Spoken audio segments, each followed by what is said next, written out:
I think the main reason that people end up in psych wards and they do too many drugs, and I have friends who have been in these positions, or they cook themselves, or they go overboard, and it comes from trauma.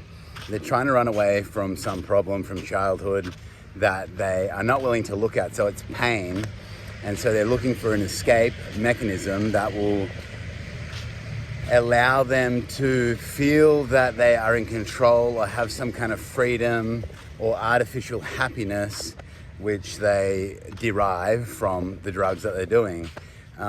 And, you know, it also taps into past life, karmic tendencies, desires. That all gets taken from your past life and into your new body now. So if you've got a strong desire for making money and you're really good at making money and better than everybody else around you, that's because you have that strong mental karmic impression built within you. Okay, it may be conditioned from your father if he's a successful businessman, and your mother who's very loving and supportive of your father's business, so it's handed down in generations. But even that is brought over from past lives, the fact that you're born into that family in the first place.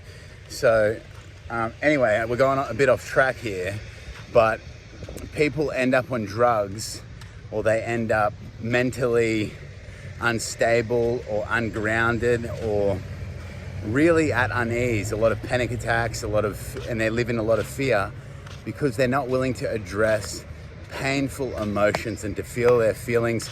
Particularly men. Men struggle so much with talking about what they're going through. I'm here in Thailand, in Copenhagen, and it's a feminine energy. There's a lot of women, but there are some men, and the men are, it's like they're children. They're underdeveloped. They lack emotional maturity. They may have some money. Most of them get it in, well, not most, some get it in dodgy ways, but they lack emotional maturity in the majority, like as a generalization.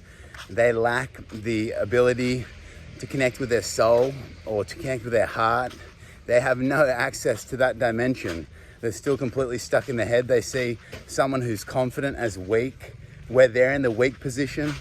That person is so much more powerful than them, but is playing it really humble and doesn't have to brag or show it off. So there's that aspect. But, you know, people learn at their own pace, and we shouldn't judge them for that. But it's just something that I see, a general weakness in men. I can help you change that. I coach this stuff. I can help you become an alpha like me. Subscribe and like this. But no, there is a method. There is a method to really becoming strong within your own thoughts, your own mentality, your own behavior, knowing who you are, not walking around the world like tiptoeing, full of fear, like walking around showing up confidently, expressing yourself fully, not with a half stride. The technique to it is beginning to look within rather than looking outside for the answers, for the cures for your problems. Look within. It's all within. Start to live more presently. And if you're having negative feelings, thoughts, analyze them and replace them day by day with positive thoughts, moment by moment. And naturally and slowly, you'll start to reprogram a new mind. You'll create new neural pathways. They call it neuro-linguistic programming. And all the old pathways, when you stop feeding into them or buying into the emotions of negativity, they stop growing, they stop developing. You stop feeding them, and you start feeding better habits, which creates better results. So it's a science. This is not just blabber blabber. It actually works. Subscribe if you found this helpful. It is helpful. Apply it in your life. Don't just have the knowledge that I'm sharing here with you sitting in your mind. Apply it, take action, see if it works. And if it does, comment and let me know how it works for you. I know it will.